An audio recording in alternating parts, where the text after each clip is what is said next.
आइए आपको मैं भाषा, बोली, लिपि और व्याकरण को सरल शब्दों में समझाती हूँ। जैसे सबसे पहला विषय है भाषा। भाषा आप कैसे समझ सकते हैं छात्रों? भाषा एक ऐसा माध्यम है जिसके द्वारा मनुष्य अपने भावों, अपने विचारों को प्रकट करता है और एक दूसरे को समझाता है और स्वयं भी समझता है। जैसे आप बोलना चाहते हैं कि मैं बाज़ार जाऊंगा, तो सुनने वाला जो भी होगा आपके समक्ष वो समझ जाएगा कि आप कहना चाहते हैं कि मैं बाज़ार जाऊंगा। तो ये आप अपने भाषा को अभिव्यक्त किए। यही अभिव्यक्ति भाषा का एक रूप है। आइए अब भाषा के भेद को समझाती हूँ। भाषा दो प्रकार का होता है। मुख्यतः भाषा के दो ही रूप हैं।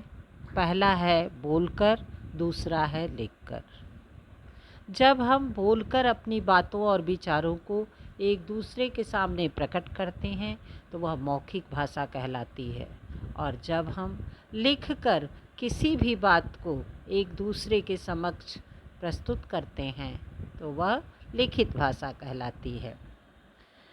मुझे लगता है आपको दोनों भाषा का रूप समझ में आ गया होगा, मौखिक और लिखित। अब आइए आगे बढ़ते हैं। उसमें है बोली। भाषा का जो क्षेत्रीय रूप है वह बोली कहलाता है। अब क्षेत्रीय आपको समझना चाहिए, आ गया यहाँ क्षेत्रीय रूप। क्षेत्रीय मतलब आप जिस क्षेत्र के निवासी हैं।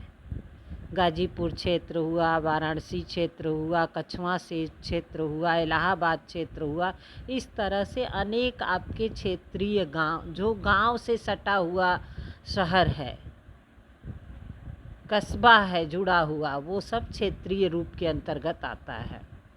तो यहाँ पर बोली उसे कहते हैं जो क्षेत्रीय रूप से होकर विकसित हुई है, वही बोली का रूप है। और यदि हम क्षेत्रीय रूप के जो क्षेत्रीय भाषा है उसे यदि हम बोलते हैं या किसी कहानी में, किसी निबंध में या किसी लेख में पढ़ते हैं तो वह क्षेत्रीय भाषा कहलाती है, वही बोली का एक रूप है। जैसे पश्चिमी हिंदी की बोलियां हैं हरियाणवी, बुंदेली, ब्रज, कन्नौजी, खड़ी बोली। ठीक उसी तरह से पहाड़ी हिंदी है, वहाँ की गढ़वाली, मडियाली। राजस्थानी है, वहाँ का है बोली जयपुरी, मालवी। और दक्षिण का आप चले जाइए तो तमिल है। उसी तरह से बिहारी हिंदी है जिसमें भोजपुरी और मैथिली और मगही का प्रयोग किया जाता है। तो ये तो बोली का आपको क्षेत्रीय रूप समझ में आ गया होगा। अब आइए आपको बोली और भाषा में अंतर मैं समझाती हूँ।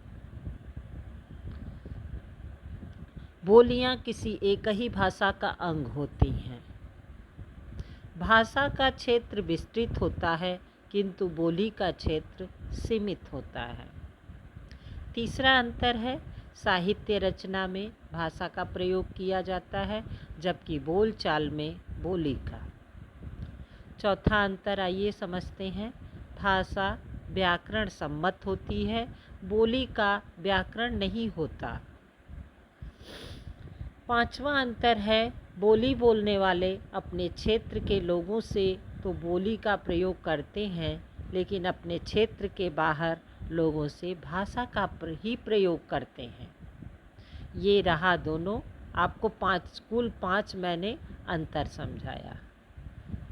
समझ गए होंगे। यदि नहीं समझ में आता है तो आप बार बार वीडियो को खोल करके देखिए और समझिए।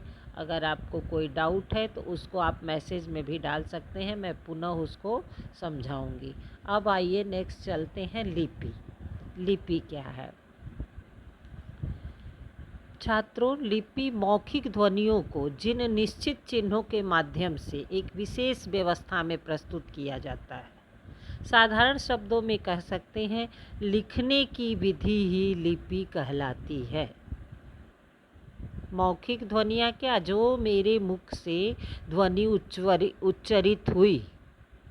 जैसे मुझे लिखना है कलम, तो क की ध्वनि उच्चरित होगी, ल की होगी, म की होगी। और ये कैसे लिखते हैं ये मुझे व्याकरण बता दिया है स्वर व्यंजन के माध्यम से। तीनों व्यंजन है, क भी व्यंजन है, ल भी व्यंजन है और म भी है। तो हम कलम, इसी को हम अगर व्यवस्थित क्रमबद्ध ढंग से लिखते हैं तो वही हमारा कलम लिखना क्या हो कहलाएगा, लिपि कहलाएगा।